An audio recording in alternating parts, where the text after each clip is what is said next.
ఓరుగల్లు ఊరి ప్రజలనే కాదు దేశ విదేశాల నుంచి వచ్చే పర్యాటకులకు ఆహ్లాదాన్ని ఆధ్యాత్మికతను పంచుతోంది. కాకతీయులు ఏలిన ఏకశిలా నగరంలో కాకతీయుల నాటి కట్టడాలు, లక్నవరం సరస్సు, గలగలపారే గోదావరిని చూసిన పర్యాటకులు మురిసిపోతున్నారు. పర్యాటక ప్రాంతాల అభివృద్ధికి ప్రభుత్వం కూడా కోట్లాది రూపాయలతో పర్యాటక రంగాన్ని అభివృద్ధి చేస్తుంది. ప్రపంచ పర్యాటక దినోత్సవం సందర్భంగా ఓరుగల్లుపై స్పెషల్ స్టోరీ.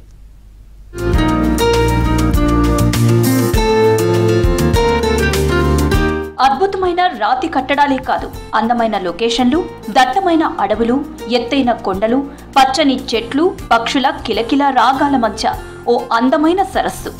అడవిలో చెట్లు గాలికి ఊగుతున్నప్పుడు వచ్చే సంగీతం ఓ అద్భుతం. కాకతీయ వైభవానికి ప్రతీకగా నిలిచిన ఓరుగల్లు కోటలో ఆనాటి కట్టడాలు నేటికీ పర్యాటకులను కనువిందు చేస్తున్నాయి. ఉమ్మడి వరంగల్ జిల్లా పరిధిలో 1000 స్తంభాల గుడి, రామప్ప గుడి, భద్రకాళి దేవస్థానం, కిలా వరంగల్, పాకాల, లక్నవరం వంటి